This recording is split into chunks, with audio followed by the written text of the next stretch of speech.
Hi, or I try not to use hi or hello, because I definitely believe the meaning there the is hell low. But I wanted to introduce this article that I wrote this morning, because I feel it's a super duper important topic, and that's being able to have discernment about your reality.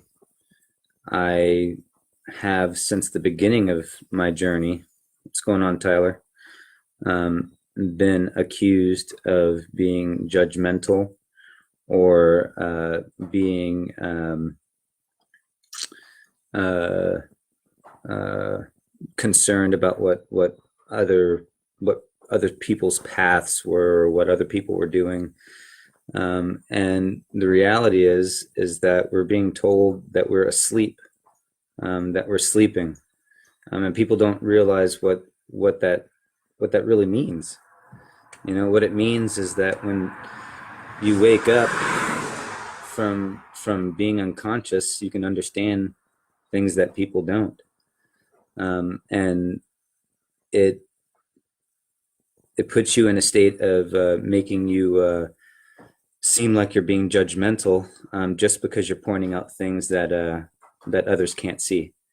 And so, without further ado, I'm going to go ahead and read this article and explain what it is that it means to me, so that it can be taken exactly how it is that I would like it taken. I've been working since I was 11 years old, and this article is provoked because I was the editor in chief of a major publication. I know how to provoke people to get excited and to interact, and I went ahead and provoked a lot of people to respond yesterday, about how they felt. And some of those responses had to do with whether or not I was being judgmental, whether or not I'm enlightened or not, whether or not I can see things people can't, whether or not I'm being abusive in language, different things. And so this article is to address a lot of that. But okay, so I've been working since I was 11 years old and have never asked for anything. But I'm waking up to the actuality that I'm faced with having to not only pay for my sins, but yours as well.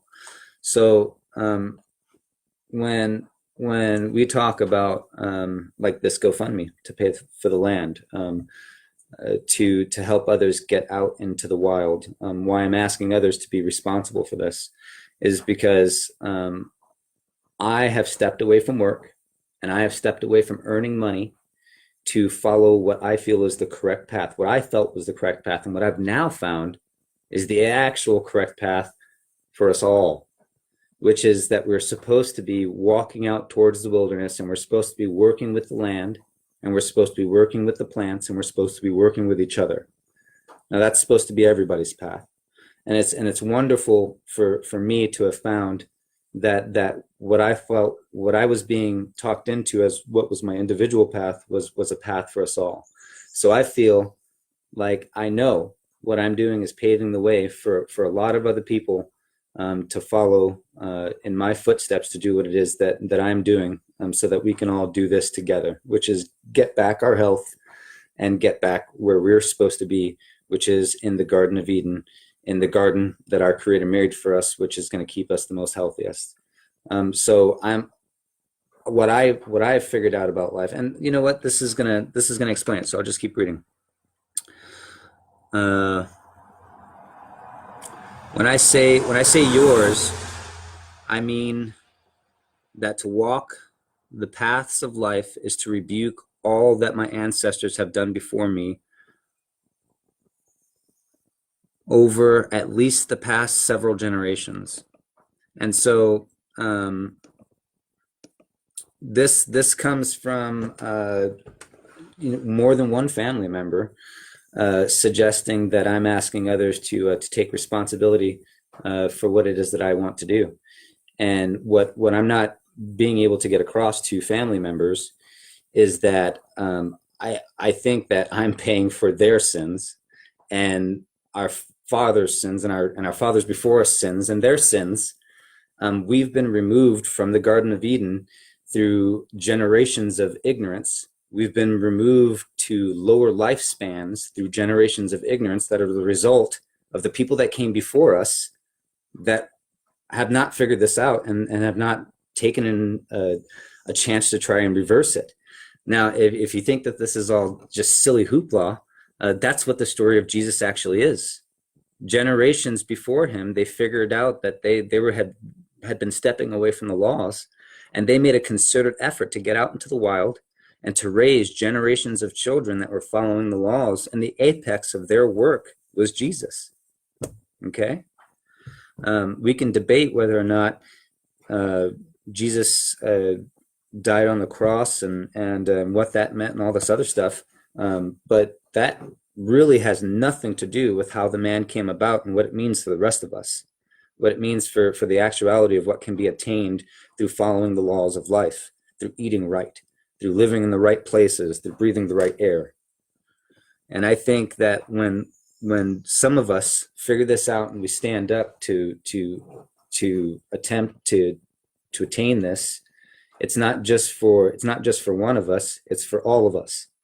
And the reason it's for all of us, you know, what's really sad is that how many enlightened people have commented on these posts over the past couple of days that my journey is my own, okay, and that they're on their own and this, that, and the other. What kind of enlightened person would not understand oneness? That the fact that we're all on our own journey does not mean that what's happening someplace in the system is not affecting the entire system. What do you think what happens in your own body when a cell or a group of cells decide to start doing the positive thing, start to promote life? You know, it's a singular event. It's a localized event that has a system-wide effect. So what we're attempting to do is we're attempting to not walk away from the system and abandon it. And you know, people will say to me, well, you've got to fix the system from within. Well, that's the big trick, is they want to trick you into playing. The big answer is the way to fix it is to fix it from within. And from within means outside the system. You step outside the system, you focus on here, on gaining health. And as your body gains health, as your mentality gains health, the system gains health outside of us. Okay? If you want an answer to the reason why the world sucks and people are so confused and things are so weird, it's called we're zombies. And the death that we promote within our own bodies has become the death that's promoted outside of our bodies. Okay? So what is the real and only solution to any of this? Real and honest health. Getting back to the Garden of Eden, getting back to what our ancestors taught was our place on this planet.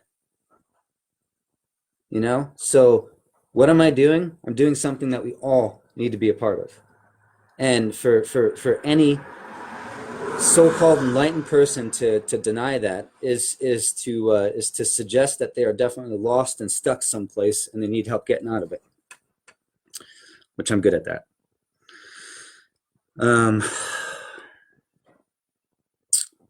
Let's see. So when I say yours, I mean that to walk the paths of life is to rebuke all that our ancestors have done before me over the last, at least the past several generations. And I say, for me, I say at least the past several generations, because I'm actually 75% Taino, which is a Taino Indian, which is from Puerto Rico, which is considered American Indian these days. And they are actually from an Indian culture called the Unawakened people of the Atlantic. And they existed during the Christopher Columbus days. And I think that they were called the Unawakened because they were probably an island culture that was awake to to life, and we're following the laws of life, and therefore we're awakened people. So I think that there's a really good chance that part of the reason that I understand a lot of this stuff, and I have gone through a lot of the experiences that I've gone through, is because my ancestry may come from life worship versus the fire of death worship. And so we can get into ancestry in the future, but a lot of cultures worship death, and a lot of cultures worship the outside fire, which is the fire of death. But in either case, but at this,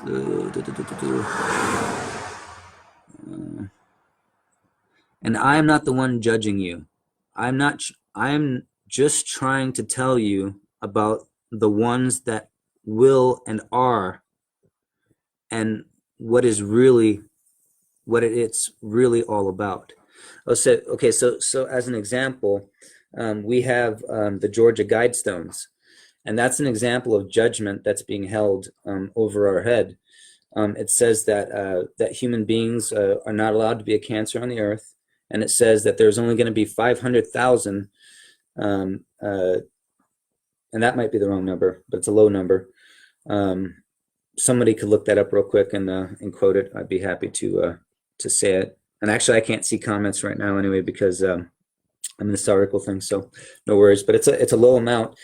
And essentially, what's being publicized, see, newspaper editor, did a lot of lawyer work for a few years for a multi-million-dollar raffle, and for my own businesses, and for my mentors' businesses. So guess what? I know. What I know is that when you're going to do something that affects the public, guess what you have to do? You have to print it to the public, okay? And so the Georgia Guidestones are a disclosure to the public about what's going to happen to them, all right?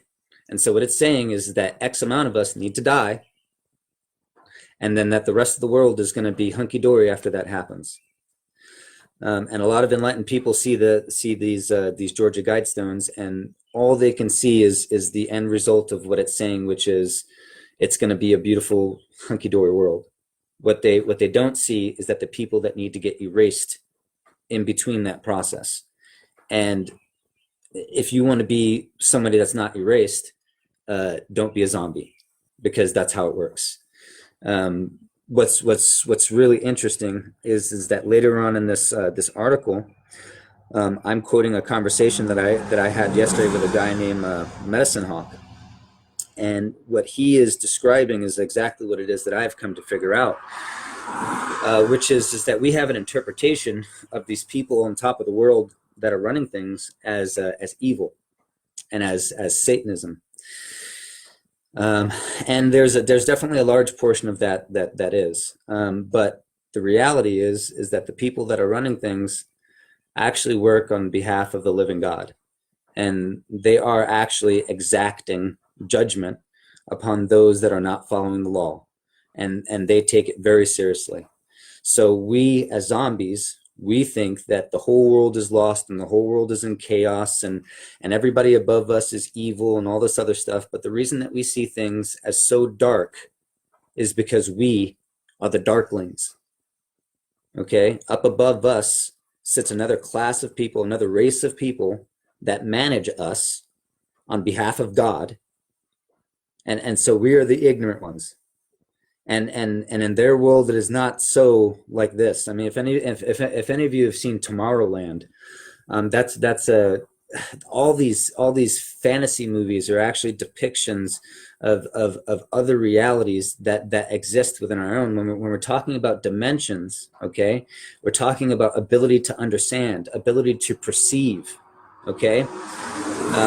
You could call the Bilderberg group as being in another dimension, because people can't perceive that there has been this so-called shadow government that has got all of the political people from all around the world meeting every year, and they're literally speaking a different language in these meetings. Been going on for 15 years, and that could be considered a different dimension, because people don't understand it's happening. Okay, so I won't go into the dimensions conversation. I think that's a video that deserves its own deal. It's going to get noisy in here. Uh-oh. My talking space is being utilized by my great friend Tom, who's doing an awesome project. Let me show you what he's doing. No. All right, he doesn't want to show it off. He's an artist. He's fabulous. But let me find a new place to be as he sands here, and we'll continue this conversation. I've got your cord here, sir. No, Okay. You can join me on this walk. I'm out in his garage. As many of you already might know, this man has been gracious enough to allow us to utilize his domicile as we build out an acre of his property with a greenhouse and some other a cabin and some other things, garden, stuff like that. Which is going to be some cool projects. I'm going to get a GoPro here pretty quick so that you guys can see me build this stuff. There's a garden out there.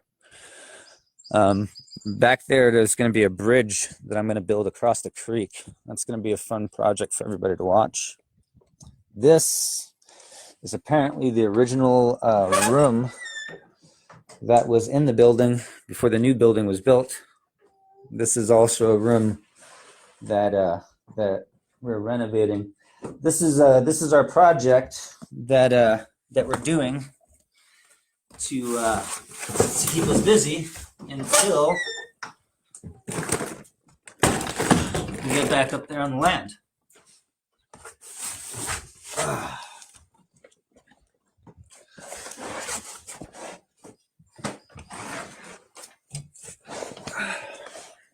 All right, back in action. So there was a conversation that I was having with this guy Medicine Hawk yesterday, and he brought up some really interesting facts. And I just want to read the bottom of one of them because he says something about this topic.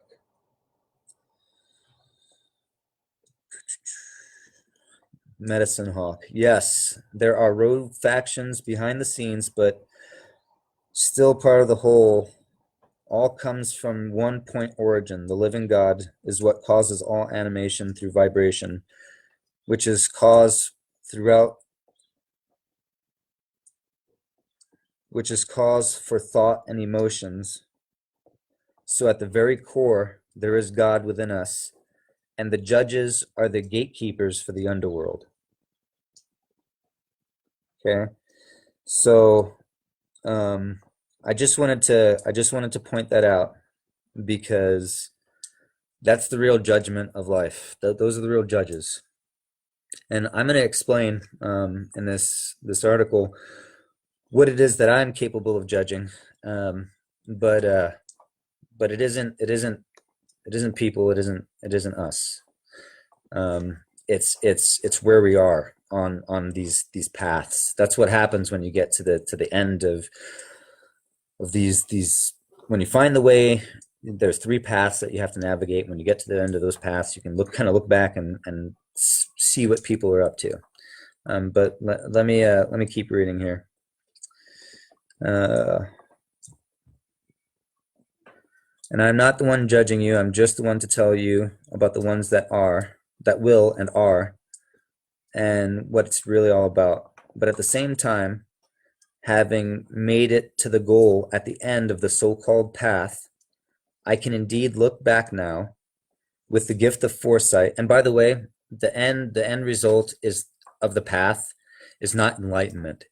The end result of the path is a zombie with open eyes that now has a chance to be alive. Okay, so the paths drop you off at an endpoint where you now have an option to be alive and to gain enlightenment. We're taught about is the way and the path, and we're not taught that there's even something beyond that because we can't understand it anyway. we're not taught about the things that we can't understand. We're not left information about it. We kind of find it as we understand it.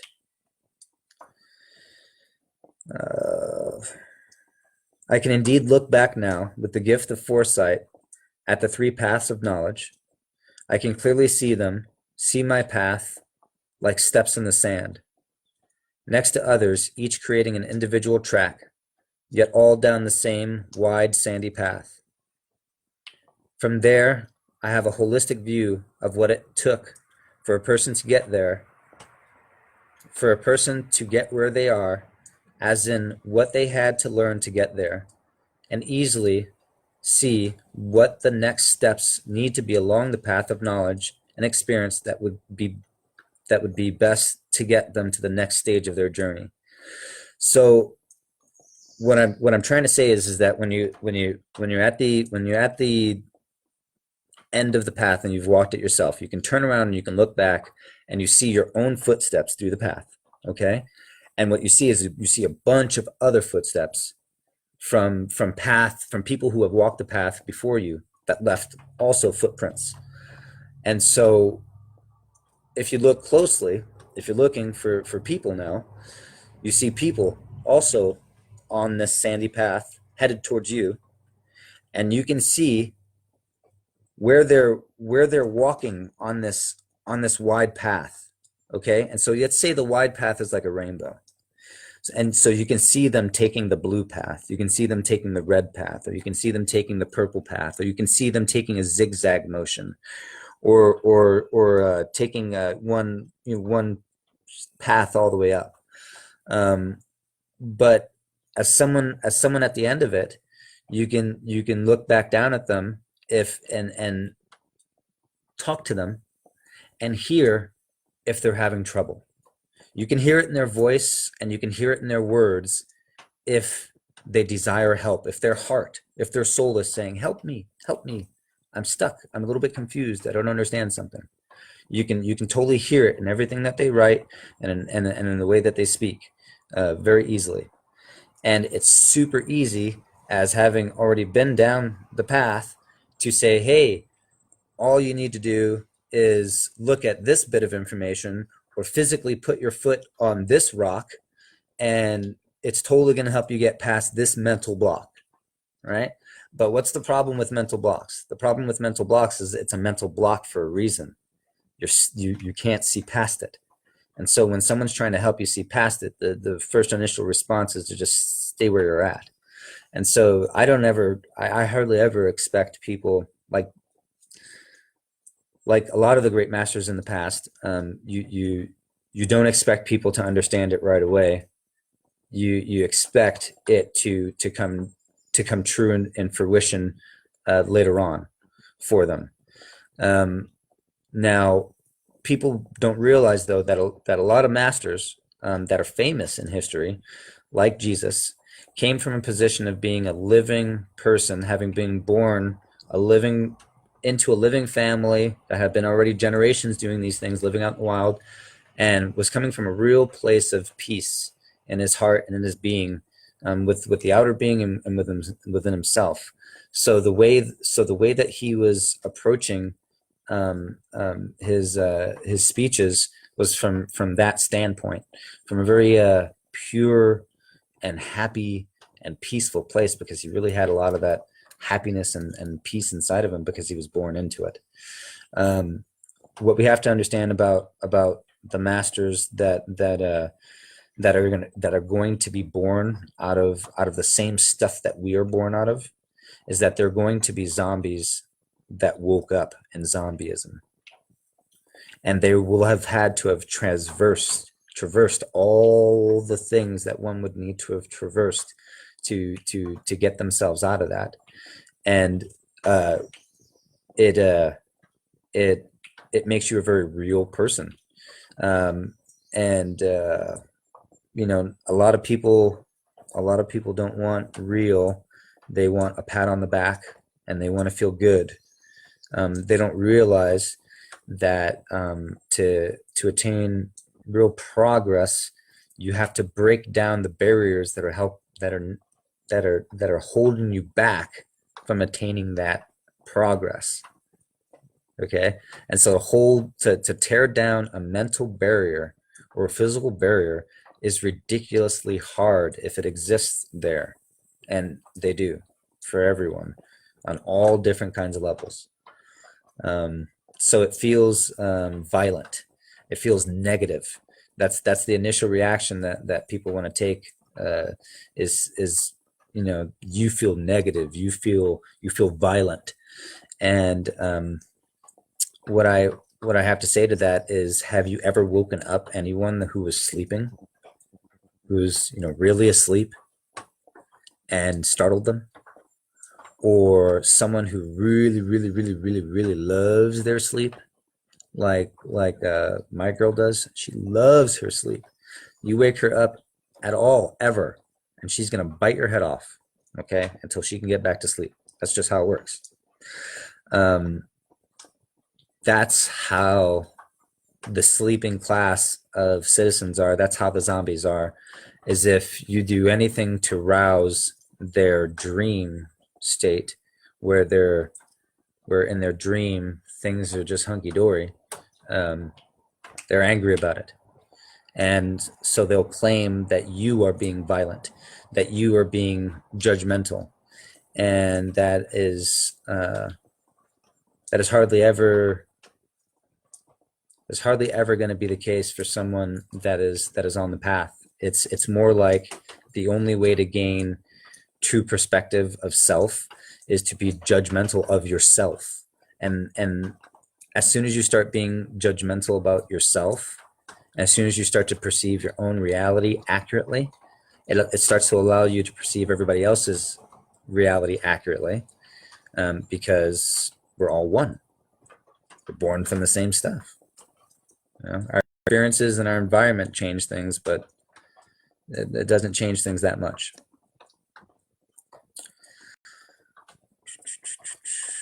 And I can easily see what needs to get them to the next stage of their journey.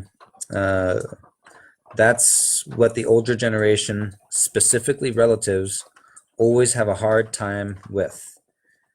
Understanding that a loved one may have climbed up ahead, possibly even a younger one, and now can work ahead of others to set up footholds and hooks, run ropes so that those coming behind don't have to free climb.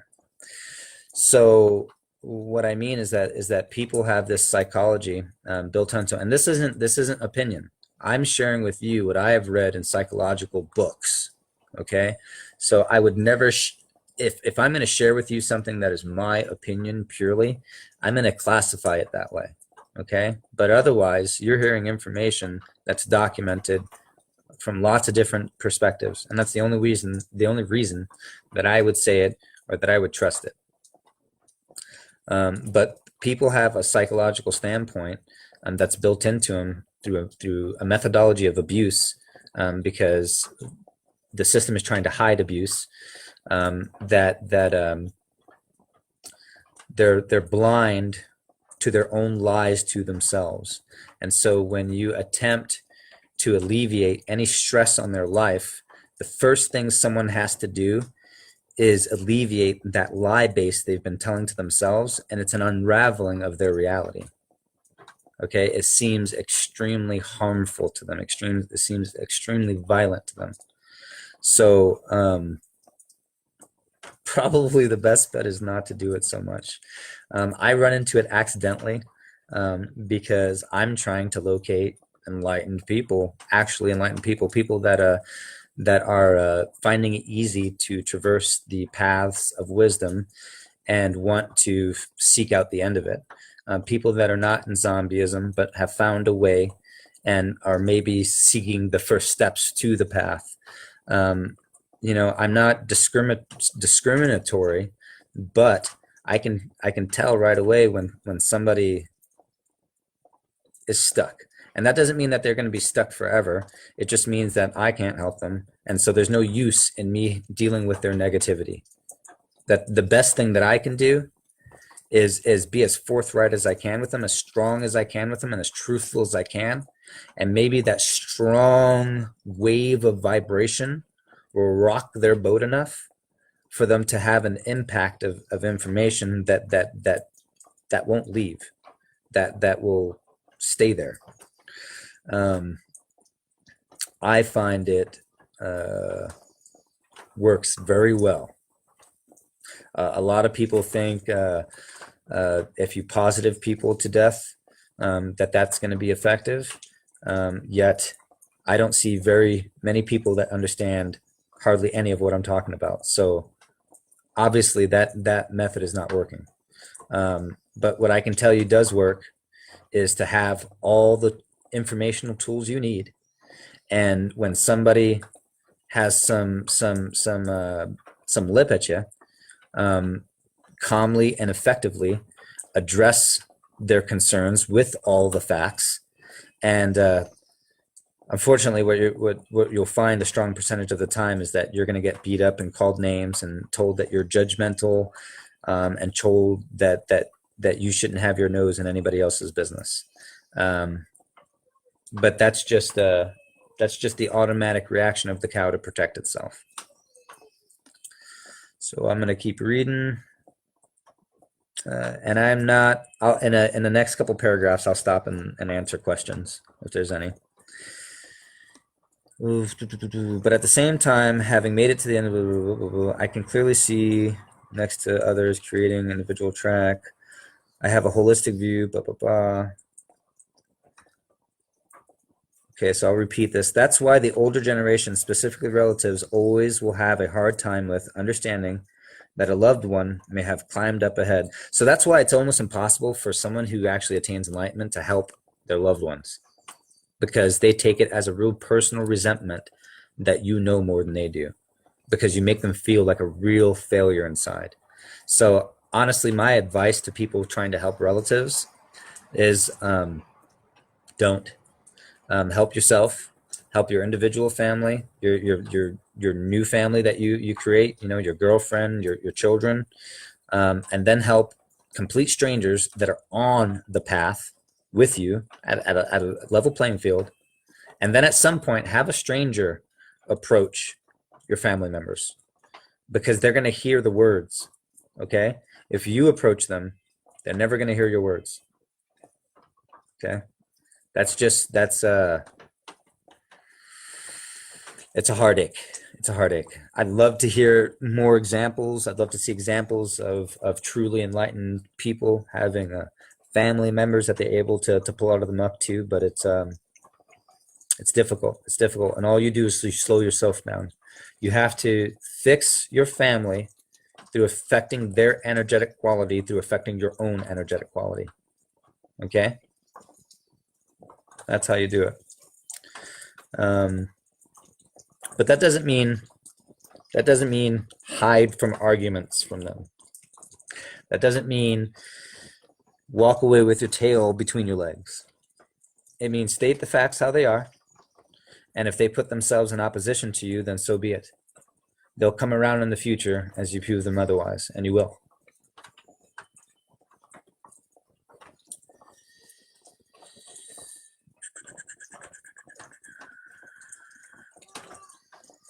Let's see.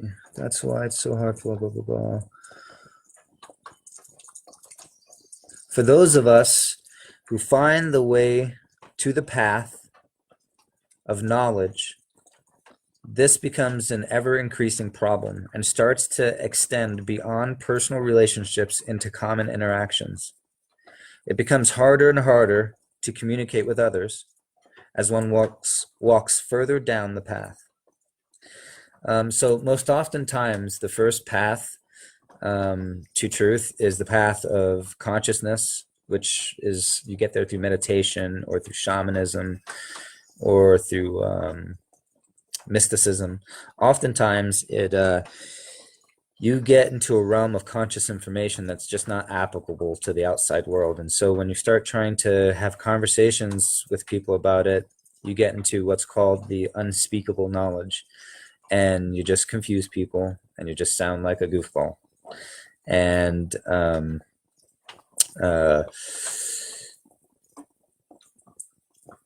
if by chance your first leg of the race and I say race because we're all headed towards death, so it's important to get there as fast as we can, I would think, is the path of nature or science. You can get stuck there as well. You know, you can become a dogmatic scientist. We all know what those are. I don't have to describe that.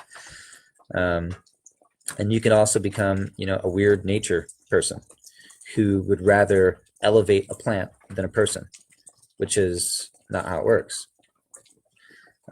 So there is a correct pattern to approach the paths of life that you could teach someone who is just starting out, just finding the way.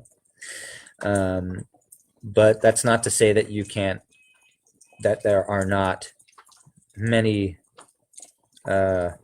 directions that you could approach these paths, and many different combinations that you could approach the paths, hopping one to another. You know, it's our environments and it's our personal choices that end up dictating those kind of things.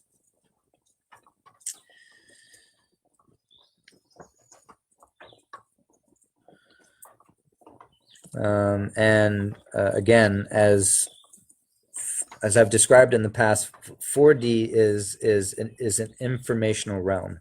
So as you become energetically more pure, as you clean out your body more, as you clean out your energetic blockages more, and you gain more energy, your access to thought power becomes greater, your access to information becomes greater, and you start to, if you could imagine the normal ball of space in a brain's energy looks like this.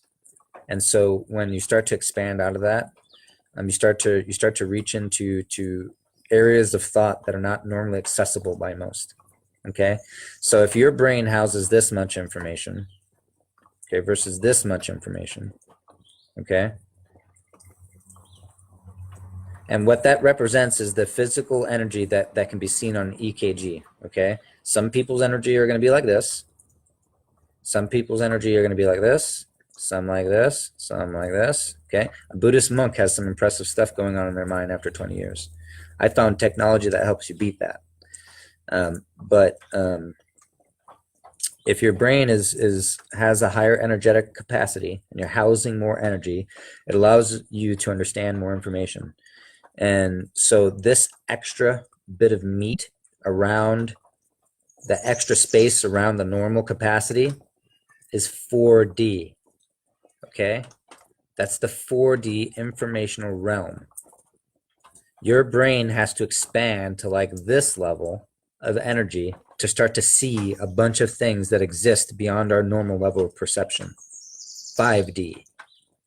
Okay, that has you working at like 500, has your brain working at like 500 hertz or 1,000 hertz or something like that.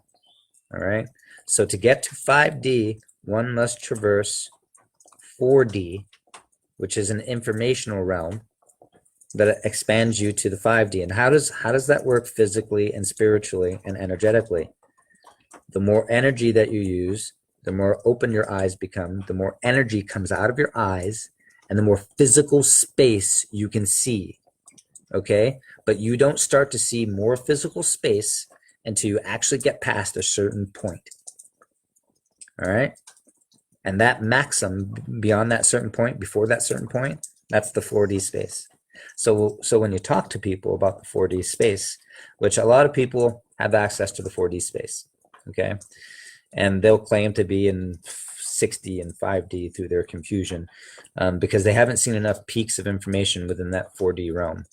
And so they sit on one peak and don't understand the rest of them, and there's a lot of confusion.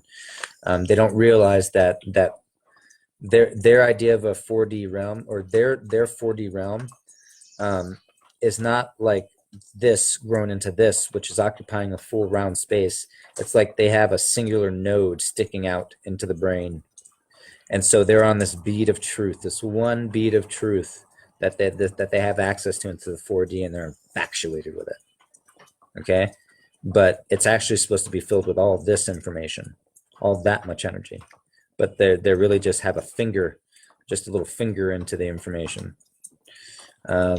And so to gain enlightenment, to to walk the path, to walk the paths, to wake up and to walk the three paths, is to end up in a space where you have learned all the knowledge necessary to be able to comprehend a 4D reality, and so actuality. And so that what that means is that you've gone beyond the individual realities that everyone exists in, and you understand the actuality that everybody is existing in. Okay? So that's the end result of that's not the end result of waking up. That's the merit badge that you get when you reach the end of the path. Okay? The end result and the big wonderfulness is being able to become a live person.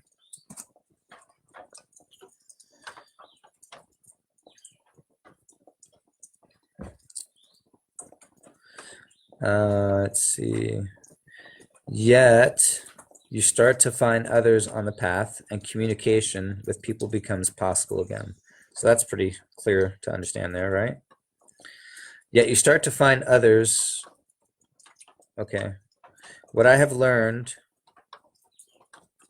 not my perspective, in my 10-year journey, is that there are 3 levels of this truth that we would go through in a process of attaining true wisdom or enlightenment, further separating one from the common masses and from others on the path or on the way. So what I'm trying to say here is that you have the path of consciousness, you have the path of nature and the scientist, and then you have the path of the symbolist. And once those 3 paths combine, once that information sinks together in your mind, you're at the end of the path. Okay, and so so those are the 3 different levels, and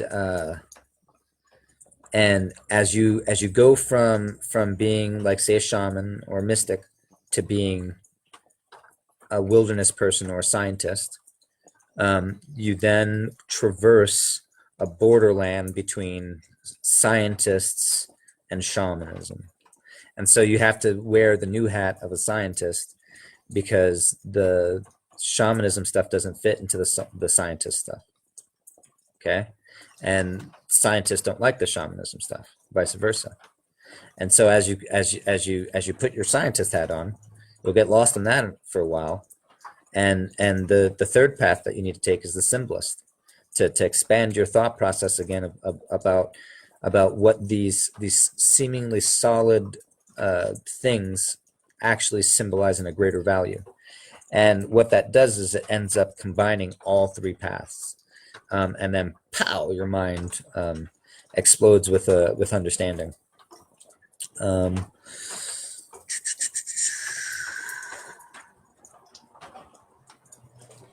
Further separating one from the path, come with understanding similar with the difference between us and all actuality realities. Okay, I went up pretty high here. Oh. Let's see. So I'll start that again. What I have learned, not my perspective, in my 10-year journey, is that there are 3 levels of this. So there are 3 levels of separation that one would go through in a process of attaining true wisdom or enlightenment, further separating one from the common masses and others on a path or on their way. Yet this journey to the borderlands of reality ultimately leads one to understand the similarities and real differences between us and the actuality of the realities that most exist in. So while you traverse these different realities, and one reality has to overtake another, and you leave one and go into another, by the time you've done this 3 different times and you look back, you start to realize all the different realities that people exist in. You realize the realities that you yourself had to exist in to progress through these different understandings. And when I mean reality, what I mean is that as a shaman, you're going to believe this to be absolutely true, and you're going to think that that truth is going to follow you to your death. Okay, until you become a scientist, until you become a naturalist, until you become a wilderness man. And then those truths are going to ingrain your mind so deeply that you're going to believe them so true that you're going to think that they're going to follow you to your death. And then you're going to lose them all again and not believe them and start believing something else. And you're going to do that one more time. Those are the 3 paths of wisdom. Okay. You're going to drop it all again to pick up a philosophy that includes it all.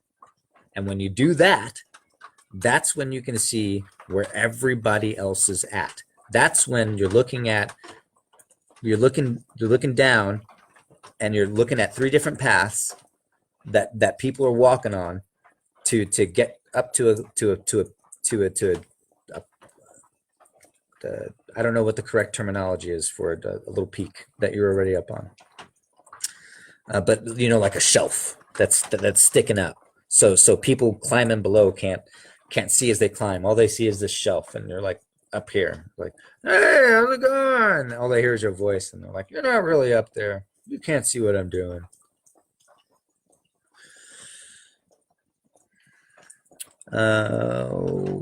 Actuality of realities that most exist in. So while one gets to, and you'll notice, I'm going to start posting some other conversations I've had with people, because I post all the really cool conversations. And what you're going to see is that I get very psychic with people. I can call out long before they're willing to admit exactly what's going on with them. So they're busy attacking me, and then and you'll see me say, well, this is what's going on, and then you'll see them slowly admit to it, and then switch to a new argument, because that's how it works with a zombie. They want to tell you that you're a bad person for XYZ, and then you can say, no, actually, that's incorrect reality, based on perception, based on incorrect perception on this. And so you try to have a logical conversation, and they don't react with a logical conversation back with you. They react with another insult about something else. And so then, as a calm, awesome person, you address that something else, and then guess what happens? They come up with something else. They don't ever really address the meat of any subject, because their minds are lost in a state of confusion to begin with. And they're just angry, hurt, depressed, and starving, and dehydrated. So I'll read that a little bit again because I love it.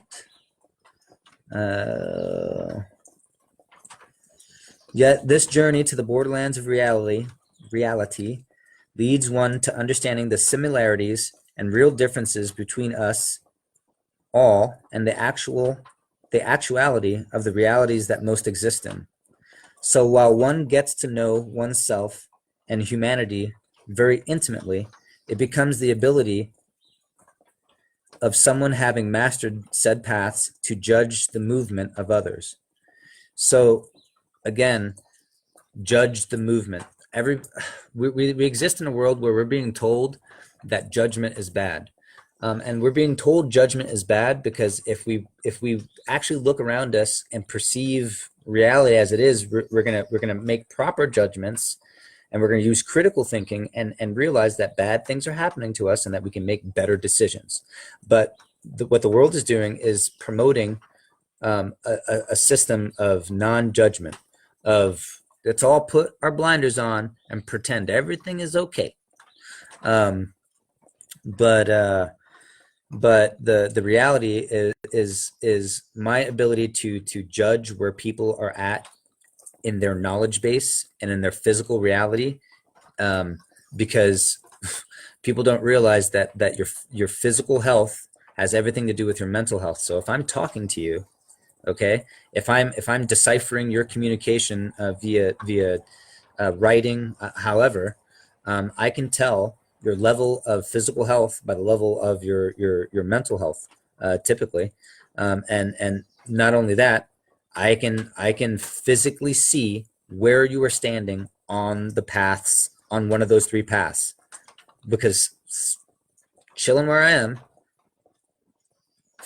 spiritually, I can just see your little physical body standing on some footsteps, see some footsteps behind you, and see some potential footsteps ahead of you in different directions that other people have walked. So it's not like I'm dictating reality. It's not like I'm perceiving the future. It's I can see your footsteps in the sand.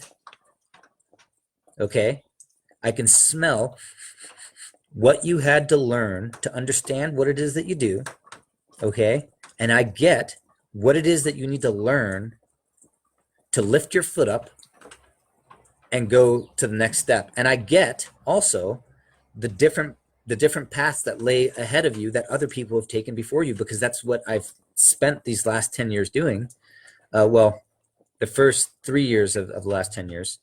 And during the winters, me and Shelby do a lot of reading, is studying all those who came before us and what it is that they had to say. Okay. And having all this information in my head, it provides like a 3D map where I get to see their footprints in actuality on those paths. I get what it is they felt and why it is they wrote what they wrote. I'm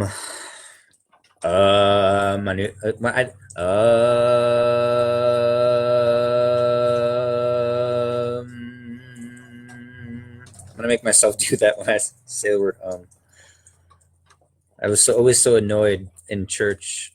I spent a few years in church in Georgia, Nunez, Georgia, Baptist church, and that preacher would just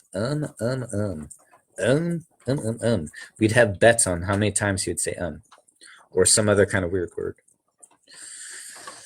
I was in a boys' home in Nunez, Georgia for 3 years because I ran away when I was 11 years old.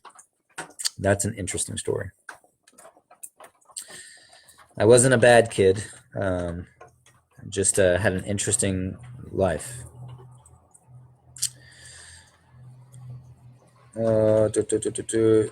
Meaning my judgment only extends to understanding where you are, not where you may end up.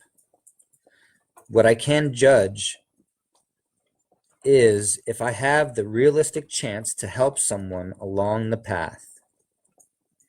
Meaning, in a few short seconds of speaking to someone, I can tell whether or not that they are. I can tell where they're at. I can tell if they're still asleep. And if you're still dead asleep, there's nothing I can do with you. You're just gonna beat your face on anything that I present to you because you want to go back to sleep. That's your primary goal in life. If you're someone that hasn't found the way, then you don't realize that there's a path. And so trying to convince you that there's a path that you can't see, it's impossible. Okay? So all I can do is just present facts and walk away. Present strong arguments and walk away. If you're someone that has found your way and you're now on a path, but you're lost on your path, like say you're a mystic and you're stuck there, lost in your head. If I go to jostle you and you turn around with your lightsaber and you want to cut me in half, I'm gonna be like, well, I'm gonna leave you to it, because either you're gonna work this out yourself or not. You know what I mean? So that's the two categories people fall into when I approach them and they react to me aggressively. Is I understand that they're either going to get through it on their own or they're lost on the path and they're going to end up dying there, and there's nothing I can do for that. So I hear right away if I can help, and I keep right on helping. But if I hear I can't help, I know that person's intent is to harm me at that point because they want to stay at where they're at. And so the reason that I feel like already that I know that they're lost on the path is because of the way that they've reacted to me in my attempt to reach out to them. And in my attempt to reach out to them, their reaction has them attacking me. And so what I do is I don't walk away from that attack that I've provoked. What I do is I use that attack to show them how zombified they are. to show them, why would you attack someone saying something so simple? Why would you deny these plain and honest facts? Why would you do what, to show them the loopular structure that they're stuck in their mind, to help show them their insanity. So that doesn't always work. Doesn't work 80% of the time. But sometimes it's wonderful. You'll get somebody that has been years lost in their insanity, stuck on the path of shamanism, stuck on the path of being a scientist, stuck in the path of the exaggerations of a symbolist, and you'll see them go, whoa, thanks. It took somebody caring about me enough to be strong to me, to shake me out of my reality, to be violent to me, what seemed like violence to me at first. But I realized now I had to be shook awake, because I was just slumbering hard. I was snoozing. And I'm not somebody that wants to snooze, because I already woke up from zombieism, I thought. I already found a path that I thought I was on. I didn't realize I'd become lost. Thank you so much. That to me is worth so much. That's the real fruit of the labors of being a pastor, in my belief, and being a shaman, being someone who's helping people progress through the stages of life, which not many people are.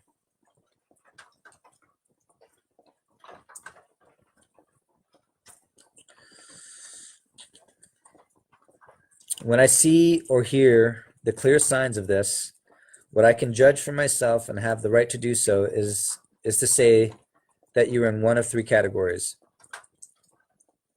That you're in one of four categories: a zombie sleeping person, a zombie finding the way to recovery, a recovering zombie lost on the paths of life, or an almost fully recovered zombie who is on a steady pace upward. Me. So this morning, I received a message from my wonderful aunt, who asked me why I resorted to name calling. And it really hurts my feelings, because I really do not feel like I spend time name calling. I feel like when I dismiss people, when I'm done with them, when I decide I've pushed the conversation as far as I can go, and I've taken just about as much lip from them and insults as I can take, when I decide I've taken as much of their insanity as I can, then sometimes I lob an insult on my way out. It's not right, but what can I say? I am a recovering zombie. I am not perfect, okay? But I definitely want to be. I definitely want to be alive. And also, I might mention that people who are alive, the children of light, are not perfect, okay? People who are alive just have more energy. They just have more right to live. They just have more years. Does that make them better? I don't know.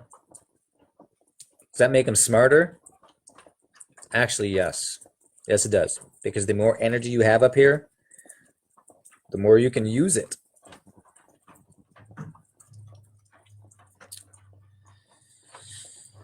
To be... I am a recovering zombie who has made it to the end of the path, and making it to the end of the path, I know I have a choice ahead of me: to be really alive or to stay just undead. Okay, so the reality of most health practices these days that are doing any good, they're just taking you still to the uppermost point of being undead. You're still dead. The way that you become alive has been described by Jesus and many other masters throughout time. Okay, it's a process that takes months of hard work. I am inviting all of you that want to take on this hard work to become truly unzombified and to gain back your life, to join me this summer, because that's what I'm going to be doing.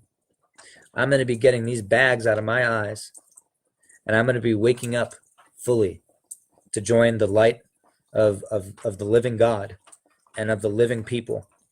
And I can tell you, friends, I can tell you that these stories that we hear of Shambhala, of these elevated cities, are the same exact thing that you are seeing in that new movie Day After Tomorrow, where they're showing you a city that you have to see. You have to put glasses on to see, special glasses, or have a special token on. These are actually cities of living people that live in the flesh, that live in our world, but manage this lower species, this plague. Unfortunately, people like Margaret Sanger, when she described Negroes as the weeds of the earth, you have to understand that she may have been just describing the class of people that she was infatuated with, but what she's describing is the zombies across the entire globe. We are the weeds of humanity. We are what chokes out life, the good life. And the sooner we realize that, the sooner that we can get on a path to alleviating that. And that, my friend, is enlightenment. People don't want to realize that enlightenment is the process of becoming a better person. The enlightenment is a process of becoming a living person.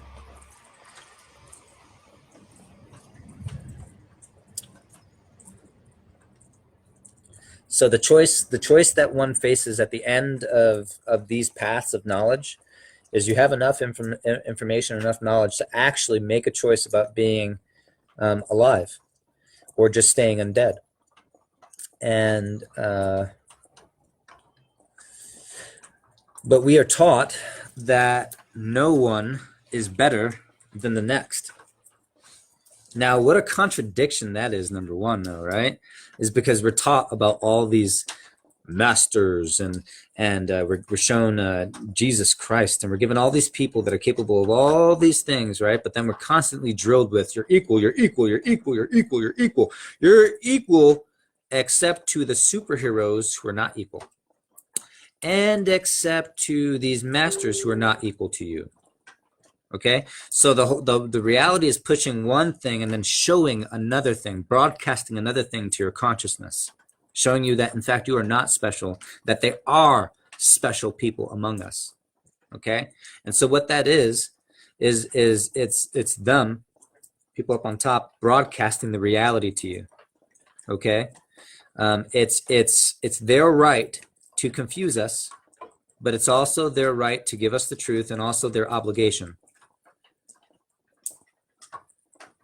So they do show you that you can attain greatness both physically and spiritually, but they don't show you how. And in fact, it's mostly an effort to separate you from that possibility.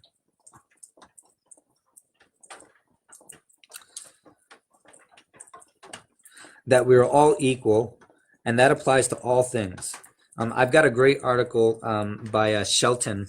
Oh, I read it the day before yesterday, actually, about oneness, where he describes about how our organs are made the same and we have the same hormones and all this other stuff. And so there's this attitude of I can eat this and this guy can eat that, and he can be healthy and I can be healthy, and this is good for me and it might not be good for this guy, and blah, blah, blah, blah, blah. We have all these opinions that suggest that we're not made the same way, yet we are. And so we do have all the same needs. But then again, yes, we are very different from one another. And it's important to understand those differences so that we can help each other progress. Does that make any sense? We are taught no one is better than the next. So if no one is better than the next, how do we help each other, by the way? You know, if no one is ahead of the other guy, if we can't look at another guy and say, wow, I'm proud of you and the work that you have done to get yourself ahead, I would like to learn what it is you have done. Can you teach me? Is that not an admittance of the fact that he's done something better than you? Okay. It's simple math. It doesn't have to be about hurting feelings. It doesn't have to be about, you know, no, I don't need to learn that. Well, how about you make that choice when you learn it? You know, how about you say, I don't need to know that when you know it. Okay? Because I bet you when you know it, when you learn it, you're going to be like, oh my God, why didn't I know that before? I cannot live without this information now. Right?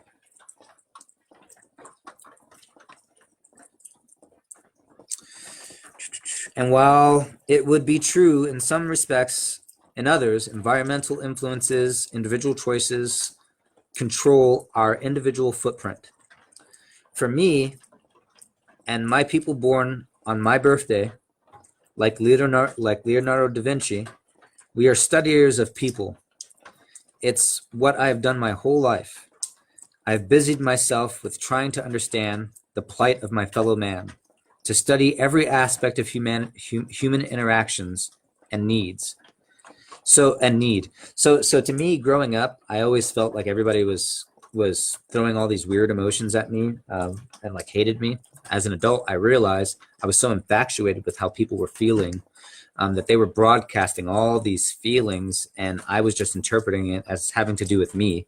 And in fact, it had nothing to do with me. But I definitely was picking up on all of those emotions and seeing all those grimaces, and I really couldn't understand it. I didn't understand that born with the magnetics that constitute my reality. For instance, born in April, it means that my heart is situated with the magnetic pool of different planets in different places, and so it grew with an extra little tiny little lump on this side of it, and that makes the magnetic difference between who I am and who you are. Okay, these subtle little differences in the way that our systems are made up as a result of the different gravitational forces pulling on us as we're born, as we're gestated. Okay, so that's an example of real life differences that are super, super important. To study every, and by the way, I would be happy to do any birthday readings for people who have access to some really bad arse information that I can understand differently than most, and so I can tell you about you in a way that will shock you. I have access to information about individuals as a person that is at such an in-depth level that when I read a paragraph about myself 2 years ago, I closed it and didn't pick it up for a year because I just didn't want to know that much about myself. It turns out that we have, just like cows have manuals for their personalities and understanding how they work, so do human beings. And enlightenment, a personal perspective is to be a singular, is to be stuck in a singular perspective, meaning that we only have 10% visible visible access to our brain. And typically what they do is they limit us like Power Rangers. They're like, choose your favorite color, choose your favorite personality, be an angry person, be a patient person, be this person, be that person. But the reality of enlightenment is that what you will attain by attaining all the energy, about more energies, you'll attain more spectrum. You'll eventually attain pure white light, which allows you to be all the spectrums at once. It allows you to be all the personalities at once. It allows you to reach out of individual perspective and personality and become the all human. That's the process of enlightenment for you.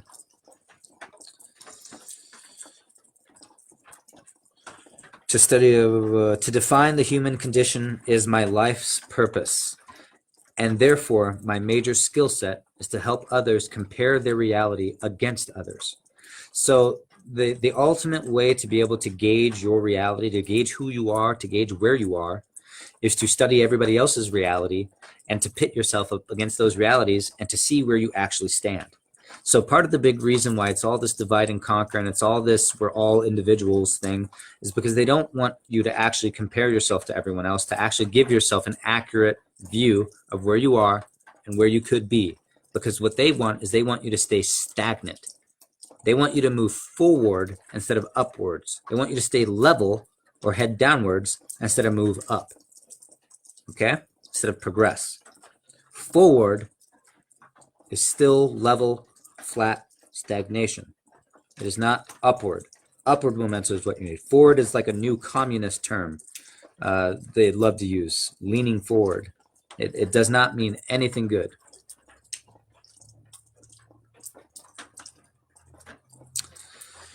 I myself exist in not a reality, but an actuality comprised of many realities at once. My ability to comprehend allows me to take in realistic context the feelings and thoughts of all humanity at once, or at least be able to surmise those general feelings into a situation. Essentially, I understand oneness better than anyone I have ever had the pleasure of studying or hearing of. And number one, why is that even possible? Because we live in a day and age of technological advantages that were not available to those in the past. So while being a master, while being naturally intuitive to all this stuff has always been available all throughout time, what hasn't been available all throughout time is the ability to study all the masters all throughout time. Okay? That's what YouTube provided for about a 10-year spurt 10 years ago. Where it was owned by a single owner that had people from all over the world downloading information, and it was not regulated. At that point, you could search country by country, year by year, and get all the information from all over the world for all the great mystics, all the great shamans, all the great scientists, all the great masters of the past, all the religious information, all the archaeological information. Okay? Who in history has ever had access to that information? No one. Except this guy right here who decided to take it for himself. And it gives me a worldview that is bar none. Okay? It's called world culture. And I didn't understand it until I really started to understand the 3 paths of wisdom and found that actual information. And I had an argument 2 years ago with a prominent Indian chief out here who he worked out in the national forest for 10 years. He was the police officer for 20 years, has now been the judge for the last 15 years. And I gave him a really hard time because he's a knowledgeable Indian. He's been around for a long time. A lot of people respect him, but I knew more about the Indian culture than he did. How the hell does that even make sense? How does that make sense that I could know more about the Indian culture, about his own Indian culture, than the Indian chief? And so I gave him a little bit of a hard time. I'm like, where are the Indians? Where are the folks in your culture who study all of your culture at once? Who thinks it's important to study all the Indians, not just this part of the culture or that part of the culture? Who's invested in world culture? And he said no one. Okay, so what he said that they used to have people like that, but they don't have people like that are interested anymore, that those ways are dead. And I didn't know then, but what I was coming upon the cusp of was universal culture or world culture. And that's what you end up getting at the end of the paths of wisdom, is enough world culture, enough world understanding, a true understanding of the entire perspective to be able to make some real, honest, good judgments and decisions. To be able to live in actuality and not be stuck in a perspective. See, because to live in actuality is to live by the perspective of those smarter than you. Okay? If you study the top people in the world's perspective, it paints a point of view that they're not even seeing because they're stuck in explaining their own individual perspective. Okay? World philosophy is super important in all respects, and almost no one cares, and almost no one is educated in that manner. And only in today could a common man like myself take it upon himself to educate himself in such a manner. In today's world, you don't have to go to college to be an Egyptologist. In today's world, I can spend 2 weeks, 24 hours a day, learning everything that the internet has to say about Egypt, watching every video of every famous archaeologist and every documentary about Egypt in a 2-week period, 24 hours a day. I will know more at the end of those 2 weeks than an Egyptologist who spent 4 years learning it. Okay? And that's actually what's going on with me, is that I can take any scientist that I come up to, any archaeologist that I come up to, any professional that I come up to, I can take them and teach them something about their own profession they didn't even know. That's been years now. I know more about history, culture, nature, consciousness, singularity, humanity as a whole than anyone I've ever had the pleasure of meeting or hearing of. Even current world's currents, I can see and feel coming like coming waves. You can feel them coming from afar, like laying in wait for your next ride to shore. So, I guess I won't bother explaining this too much, but you can rev up your psychic ability, number one, and that helps a lot with perception. But number two, it's about noticing trends, big trends. And when you're smart enough to be paying attention to things, you see things about to happen before they're happening. You're the guy lying in wait, and you feel the wave coming, and you start to swim, and you start to swim, and you're up there on that crest of that wave that's about to hit the whole world with information. But you're the one up there, up ahead of all the rest of the guys that couldn't get it there fast enough, that didn't feel the motion of human emotion. So I've done it in different contexts, like predicting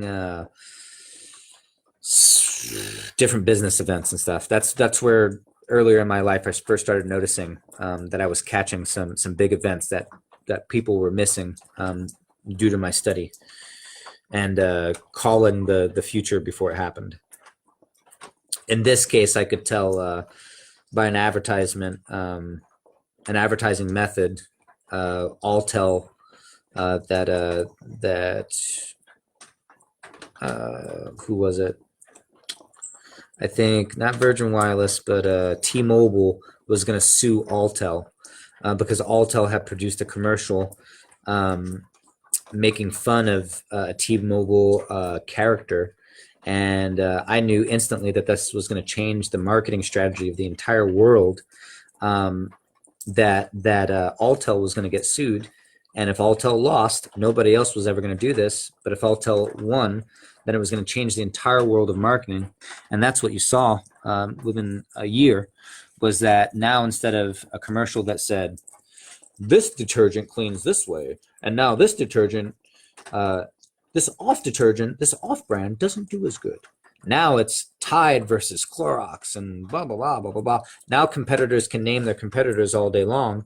And that's a direct result of that one advertisement that aired, and one company suing another company that changed the legal understanding across the entire population of people, that led to a whole new way of marketing. And these kinds of things can be noticed on lots of different levels. I call them waves of reality change. Since childhood, I have known in my heart and spoken of the fact that we were all slaves and living in some kind of hell. That something was seriously wrong with the way folks were acting. But what? Only this year did I truly come to understand that hell is not something for later, but it was how we were living now. As the ancients described as living in a thought hell that brings you into a word hell that then leads you into a deeds hell that then traps you in eternal darkness and ignorance. Only this year did I truly come to understand that it's how you eat and live that controls the feelings that make up your thoughts. So you understand that? You get that? It's your thoughts that create your words, that create your deeds, that put you in hell.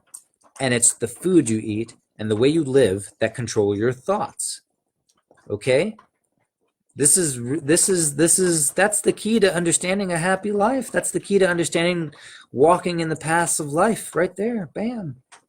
Easy. Done. Heaven is not something that we go to in the future. Heaven is something that we create with the good bricks of healthy thought that lead us into saying loving words that then lead us into righteous deeds and build the kingdom of heaven on earth. That's why all this has been erased over time, because the Roman Empire wants the kingdom to be theirs. The people that rule on this earth, the kings on this earth, they want the kingdoms. They don't want the kingdom of heaven on earth, because their kingdom is the kingdom of hell. Okay, the kingdom of death. And then that's actually a kind of a lower perspective. The reality is that we live within the kingdom of death as a result of our own choices, and so the system above us is actually exacting judgment upon us on behalf of the living God. So it's a complicated mess, but if you want to understand it, you can do it. Do it. It's worth it. It's worth it. Don't let the confusion beat you back and fear you into not wanting to understand your reality. Do better than that. I think it only this year. I think it would do you a lot of good to read over a conversation with I didn't change name with Medicine Hawk yesterday. You can see what this information looks like coming out of the mouth of someone in your age group who has actually taken responsibility for himself and therefore can help others. Let's see if this helps you understand this a bit better, because I understand you perfectly and I think you're dead wrong. Okay, so I'm gonna have to go in there and explain that, because this is actually, again, this conversation comes as a direct result as a conversation with a family member who was attempting to suggest to me that I was not taking responsibility and that I was being judgmental. And so this whole post is an effort to explain what this judgment is that they feel, and exactly what it is what's going on with what responsibility it is that I am claiming, and what responsibility that I'm asking others to claim and be a part of. So that is not a direct statement to the reader. That is just a statement to personal family member. So I'll definitely have to edit that just in case. Okay, so Medicine Hawk wrote me on my post about the 700 people or friends not responding. He started writing me, and this was the first thing that he said. Go to TDA, ask Treasury, direct bond lookup. Enter Social Security number without dashes, then enter in the red number on your birth certificate, and you will find you have all the funds in equity you will ever need. There is no money, and the Federal Reserve notes we use are evidence of a debt under bankruptcy. The trick is accessing the funds after changing one's political status and nationality and removing the guardian ward state of being in the AGA of minority under doctrine. Yes, this is a bunch of law jargon, but each of us is beyond wealthy in equitable terms. And so I've come across some of this stuff before. And so I'm not going to treat the man like he's a nutcase. And so I went ahead and replied, because little did I know also that this was going to have so much to do with the actual conversation, because it gets really interesting. I say, so have you gotten your money, or have family that has? Because you hear a lot of people talking like this, but you don't have people with a lot of experience, right? A lot of actual experience. So he responds to me, there is no money, only negotiable instruments, and in truth, we own nothing. Everything is trust under the Vicar of Christ, aka Pope. And yes, I received deposits from a negotiable instrument and express trust under bodily injury for services rendered. So, okay, so that's his response. I know exactly what he's talking about because I understand enough about history to realize that the three towers run the world, and the three towers are run by Vatican Rome, and it is in fact Vatican Rome that owns America and all this other stuff. So it's really easy to get what he's saying there. So I respond, no shit, very cool. What does this mean for you when the farmer comes for what what's his? Are you still his? Tell me more about what you have managed to do. I handled all the law stuff for several high-end businesses, and I have already been looking around the edges of this topic you're bringing up. I'm very interested and would really appreciate your time here. Maybe a FaceTime talk if you don't want to share much. What is the bodily injury? Just what we are all going through? Just what we are all going through? The mass poisoning, I'm asking? So he responds, Medicine Hawk responds, when one opens a claim through Medicaid, Social Security, or anything tiered to the SSN, it's your funds, not taxes. They cannot combine certain interests. The main point is we are operating under our own estate established for us by mom and dad in trust with the Register of Life in the birth country. Okay, so automatically I know what they're saying because the reason that our child in large part was born in the wild, and we haven't done a birth certificate, we've only done a certificate of live birth, is because I understood a while ago that birth certificates represent basically a car title. And this is why we're not given the back of said car title for us, because this car title is used as contract and is basically sold as stocks and bonds on an open market. And this is exactly why China has so much to say about whether or not Americans are armed, is because they own all of our debt and they feel we're going to default. And when we default, they intend on collecting flesh for payment, slaves, and they don't want us armed. So that's a huge reason why China is huge on pushing America being disarmed. They own all of our debt, and we are the debt. Let's see. The problem is the 14th Amendment courtesy beneficiary position. We lower ourselves in status by operating as equal to, in all caps, dead fiction. So we are dead civilly.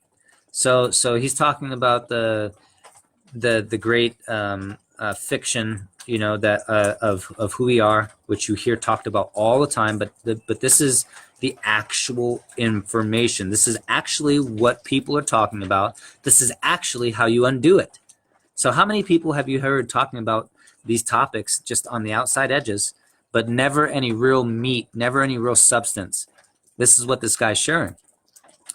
But most people would dismiss this writing because they don't know enough about what's going on to realize that he's got real meat to what he's saying here. Offspring and their blah, blah, blah, blah. Your rights. Okay. Change the format of the legal name to proper English, upper lowercase, and bam. Now one has access to the civilly alive functions and rights spoken of in the Constitution applicable to the officers which have a public and private side of their oaths. So if any of you have been studying politics, you realize that the politicians are telling the public one thing and they're doing something else. What he just said explains it exactly what's going on, that they have both a public oath and they have a private oath. Okay? So these people, this secret organization that we're seeing, are actually the children of light protecting themselves from the zombies. That's what it is we're actually seeing. And we are the zombies.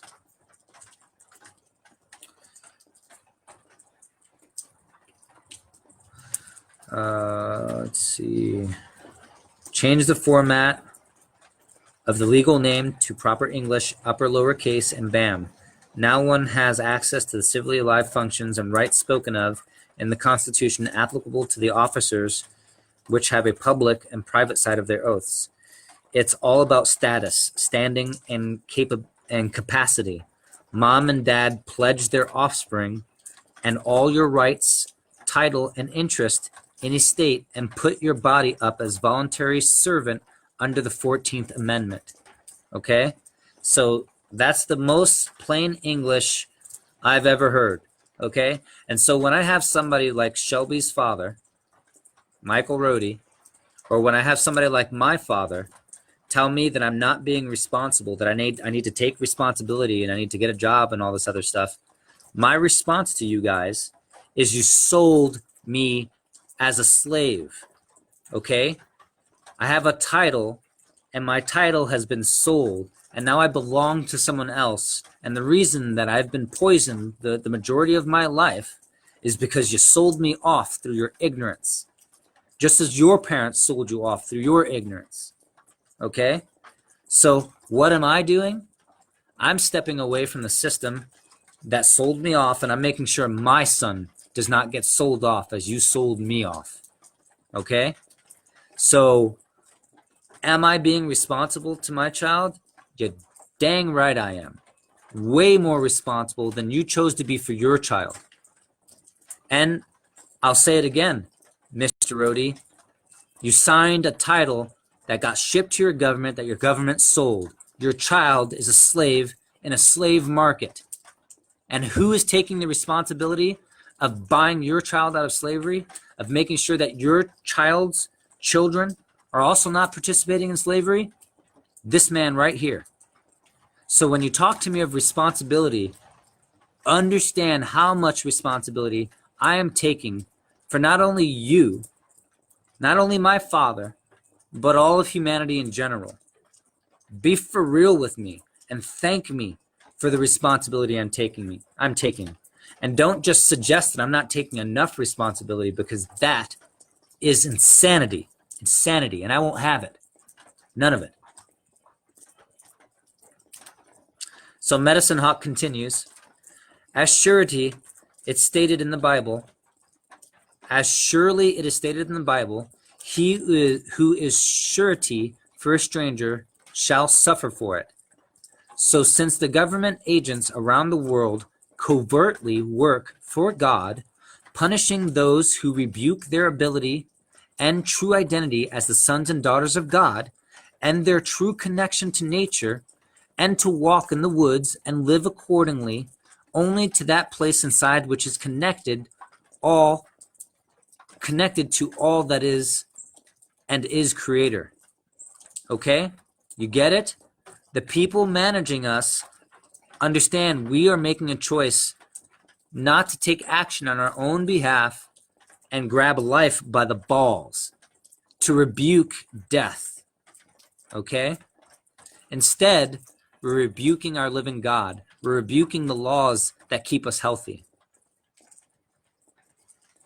So as a result, the government that we think is oppressing us is actually exacting the will of God. Now, that was a guess that I had a couple of years ago. What I thought to myself as I said, you know what? Our perception must be all off. Because what I hear when I study the people on top of the world, what I hear from them is they earnestly, honestly think that they are doing a good job. Okay? Why can someone like Prince William or I think Prince Philip say openly and quote that he wishes that he could reincarnate after his death as a virus that would take out most of humanity? How is that not a nasty statement? It's not a nasty statement if you understand the portion of humanity that he's talking about that is choking off the life of the earth and killing everything, because that's the portion of humanity that we belong to.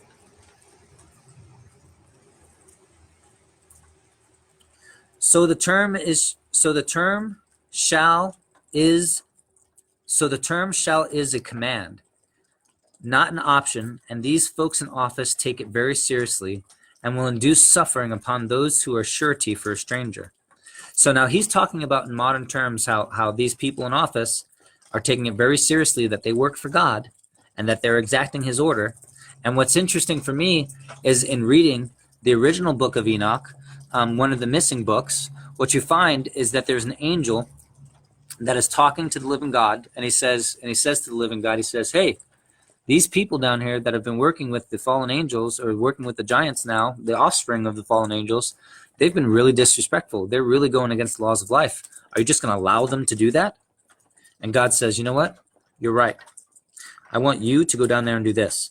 I want you to go down there and do this. You, I want you to go down there and do this. You, I want you to go down there and do this. And he put angels specifically in charge of working the sons of darkness, those born into ignorance, against each other, to kill themselves, to murder each other, to go to war against each other, to create never-ending conflict.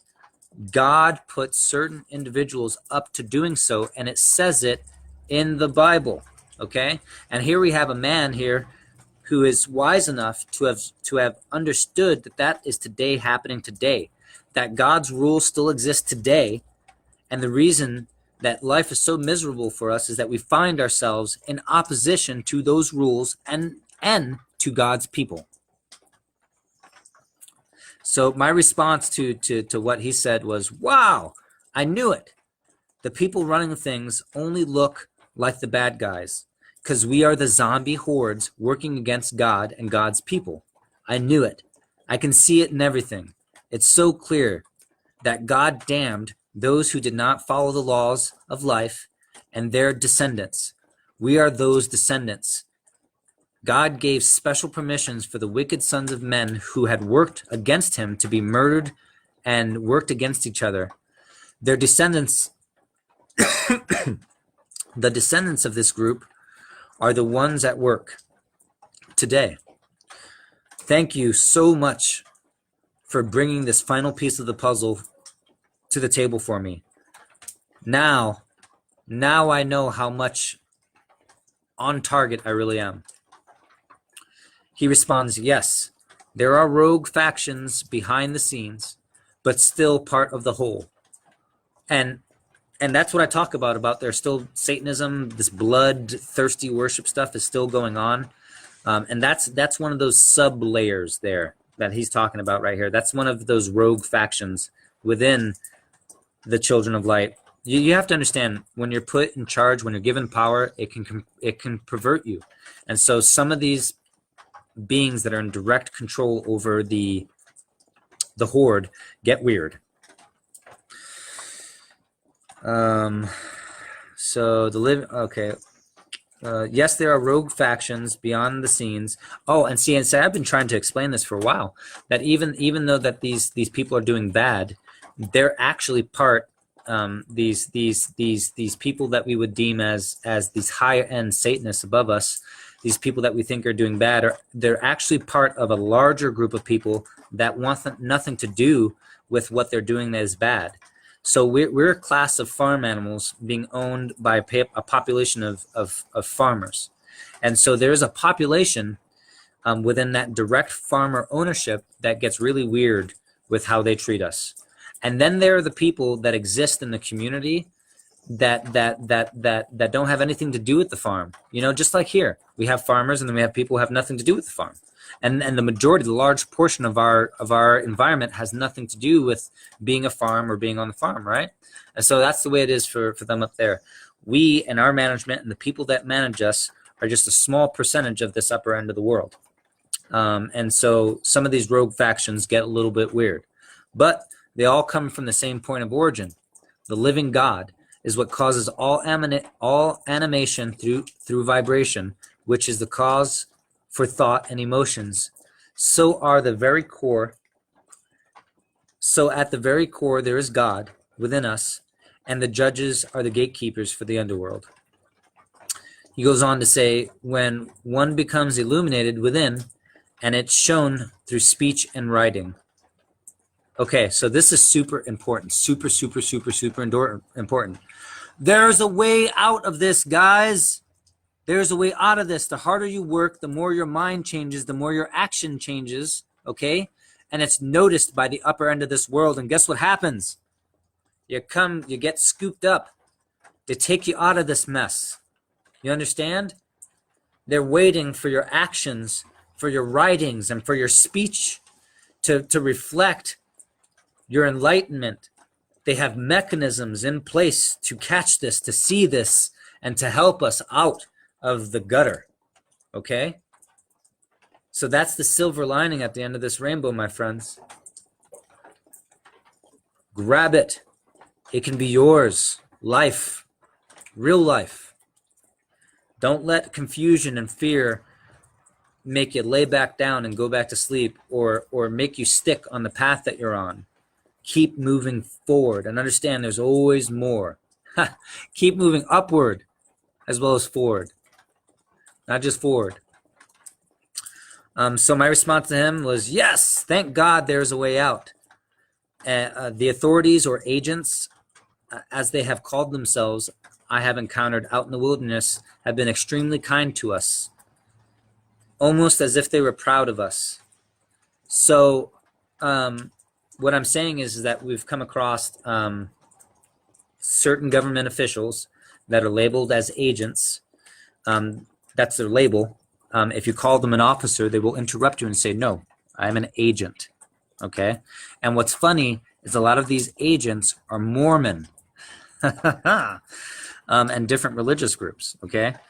And they seem really impressed with what we're doing out there.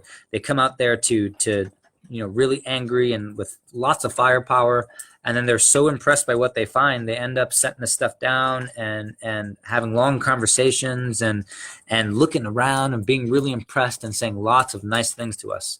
So it's I think what I'm finding, what this guy just said, is very true. The upper end of this world wants us to find freedom, wants us to find truth, wants us to claim our right to live in the wilderness with health, with all the abundant food that is there for us. This upper end of the world is just waiting for us to claim our right to have our life. All we have to do is claim it. That's it. Don't let zombies make you believe that the point of life is to just exist, is to just make do, is to just get along, is to just be positive. Okay? Because there's an old adage, and that's the simple man. He can enjoy his daily life because he doesn't see beyond his day. His face is right in it, right in his work, right in his family, right in all that joy, right in all those emotions. He's living his life day to day in the now. Okay? That's the common man. But the wise man, the man of knowledge, the woman of knowledge, the wise woman, okay? These people, they see ahead. And they see so far ahead, guess what they see? What happens all the time. What radar sees. Let me ask you, do you look at a radar printout and suggest that it's negative because it's suggesting that rain is coming? Because that's what an enlightened, that's what a man of knowledge sees. Storm clouds on the horizon, far off. He sees that storm coming. He sees where it's headed, what valley it's going to go into. And a smart man prepares his family and moves them out of the way, or prepares to ride out the storm. The smart man is hard at work preparing for an event that the layman will never see coming and will ruin his family. Okay? So the smart man enjoys life but has concern. The smart man is positive because the negative things that he sees keeps his family headed in a positive direction. So now I'm going to handle questions real quick because I figured out how to put down the comment. Okay. Switzerland is the devil country. Interesting. Tyler, Medicine Hawk resonates so well with what I've learned. Yes, me as well, Tyler. Tyler again, good master is like a traveling gardener planting seeds for others to water and grow naturally. Yes, yes. But at the same time, remember that there's going to be different levels of dealing with people, and maybe a master who is a zombie master uses the tools of darkness more than the tools of light to wake up zombies. Maybe that's more effective for zombies. You know, fight fire with fire kind of deal. It's what I find is that people oftentimes, when met with enough aggression and truth, can succumb to allowing that truth to sink in. Otherwise, if the truth conflicts with their personal reality, they don't absorb it. They don't want nothing to do with it. And unfortunately, people are lost because of that delusion. So when you're having conversations with people that are important, that are going to come to a head like that, oftentimes that's where you're at. And I think the decision to let a lying dog lay, or to provoke a dog to bark at you, is dependent on whether or not you feel that person has a real capability to keep moving forward, or is truly wholly stuck and lost. And so when I feel someone has a real honest chance of moving forward, I take the opportunity to push them as hard as I can while I have the time with them. And I find it to be the most effective. Rose says, I'm working, just figured I would drop in to show some love. Thank you, Rose. Tyler, sup, Steve? Don't say hello. It's got hell in it, brother. Say the word. Hey, yo. That's right. Ross says, LOL. Rose, convict word, yep.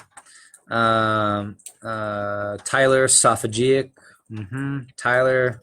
Oh, you probably brought esophageal frequency up when I brought up the technology hack that I found for getting your brain up today. But it's not only esophageal frequencies. That was the old model. You have to use esophageal frequencies with binaural beats. That's the real magic these days. Tyler, people be tripping on their D's. D-manning. I'm not sure what that means. If you can clarify that comment, Tyler, if you're still around, or if you see this later.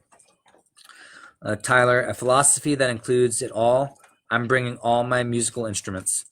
That's right, bud. No shit, right? Let me go up and I'm gonna like these comments real quick. Show people that I'm reading them. Give me just a moment, and I'll head back down to the bottom. I'll meditate as I'm liking all these.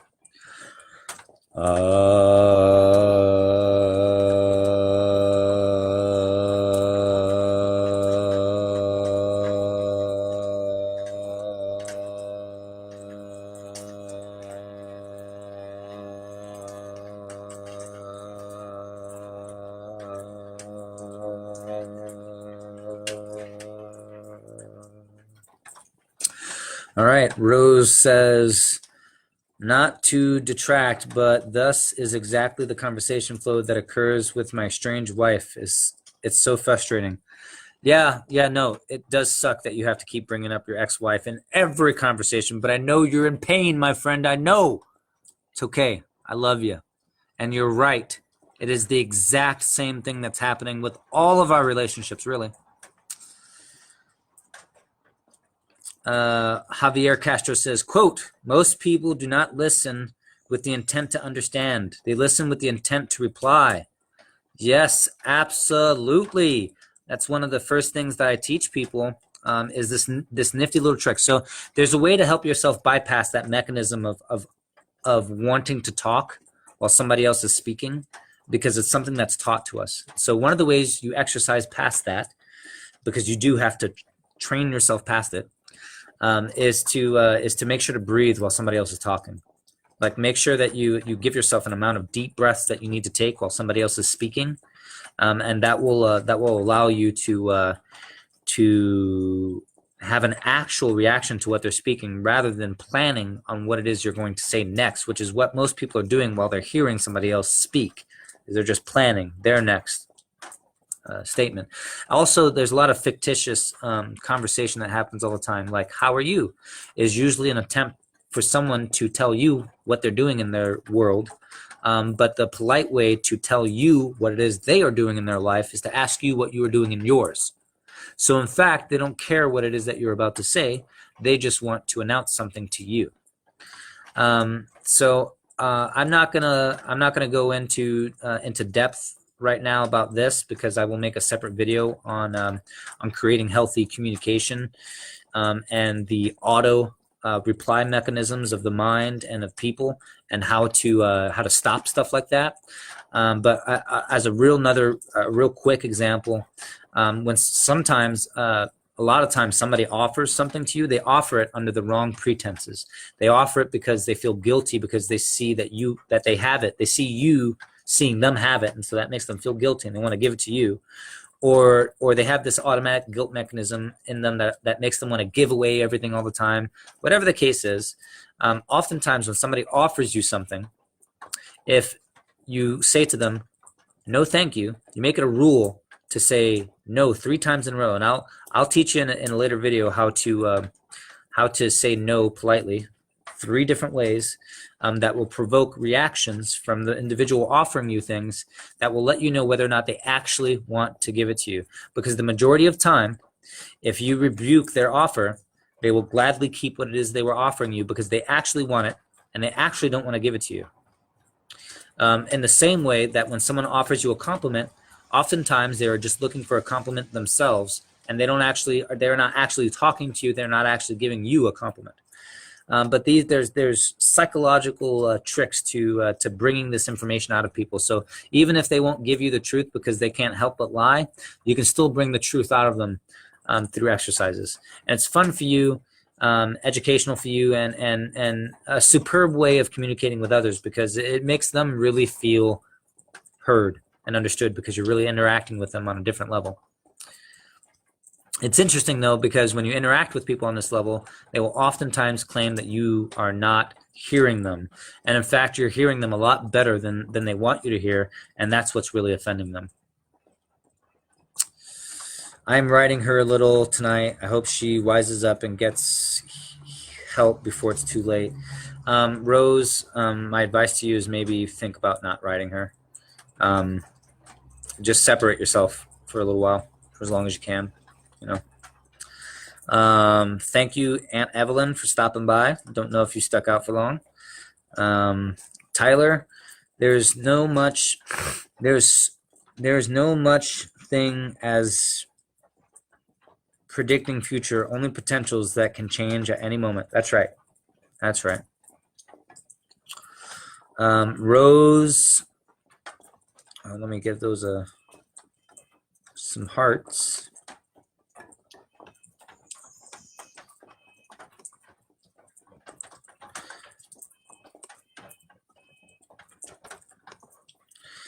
Rose says, but there are certain variables that definitely have influence, though not predictable, easily manipulated at times. Yeah, definitely. So you can manipulate the future, but it's definitely hard to tell the future.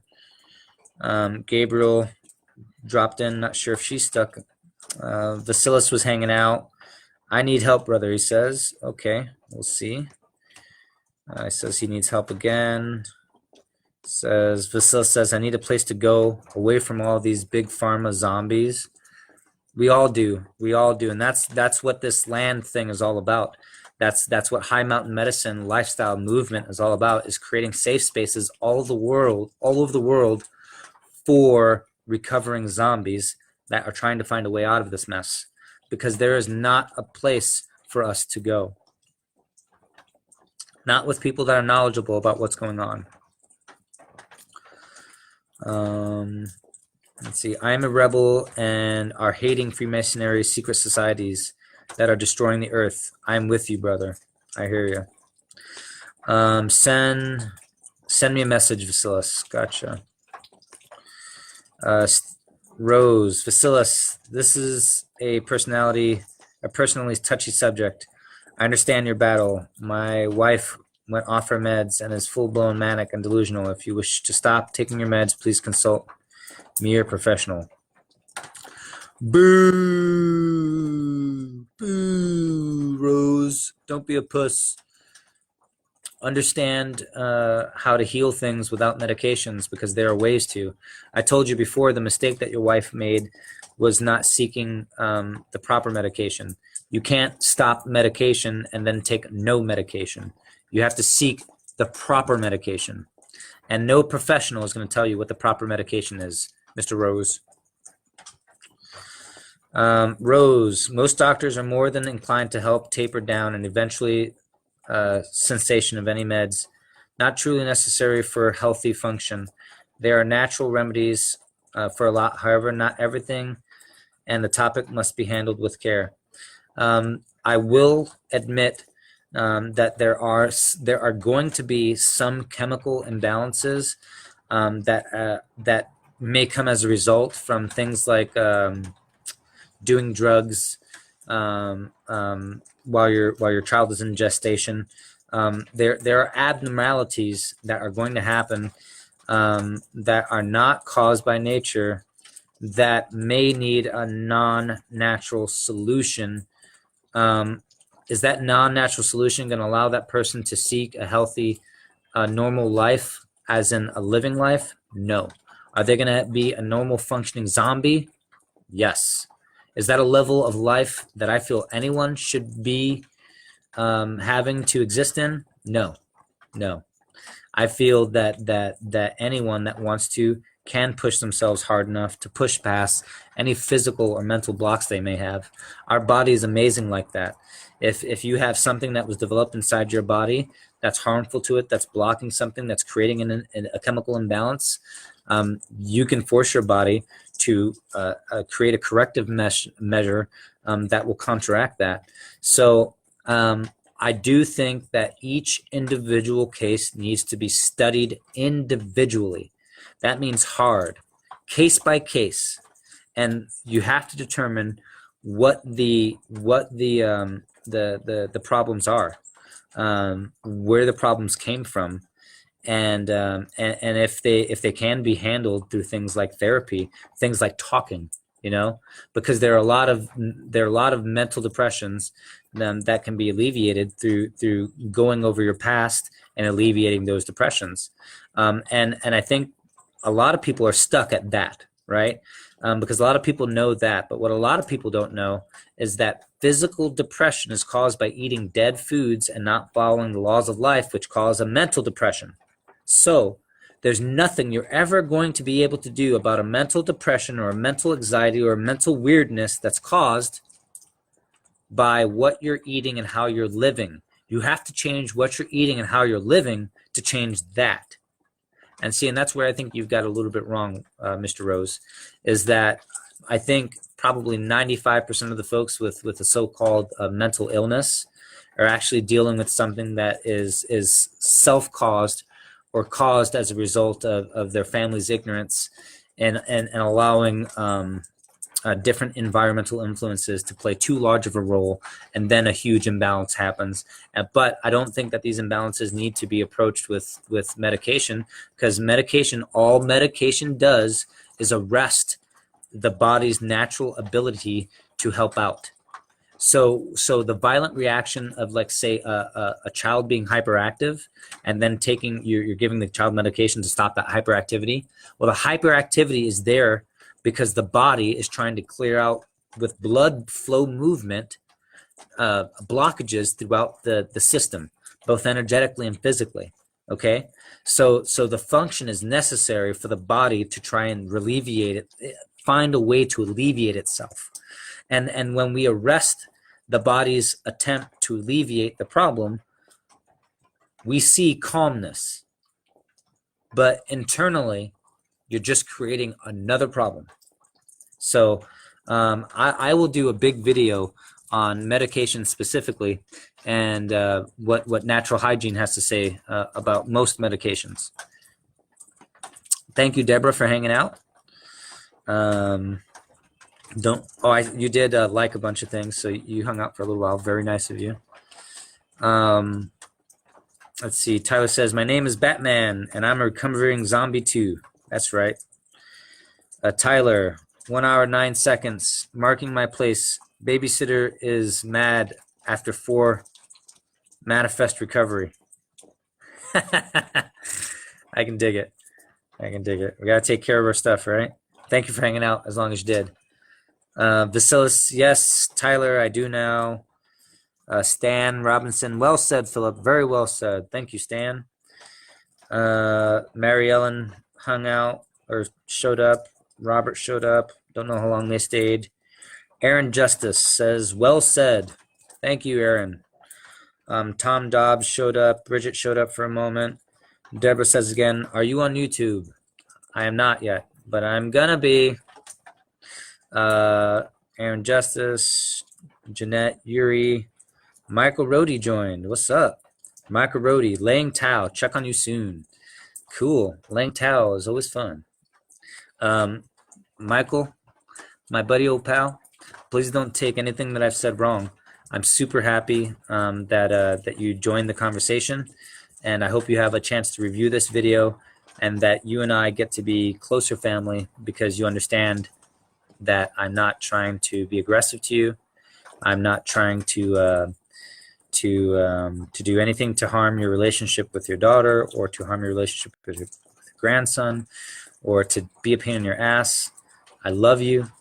I want the best for you. And I just want you to see for yourself that we are doing the best that we can for ourselves. And what that means is that we're doing the best we can for everybody. And that also means that you should play a large role in it. So thank you for everybody hanging out and for visiting.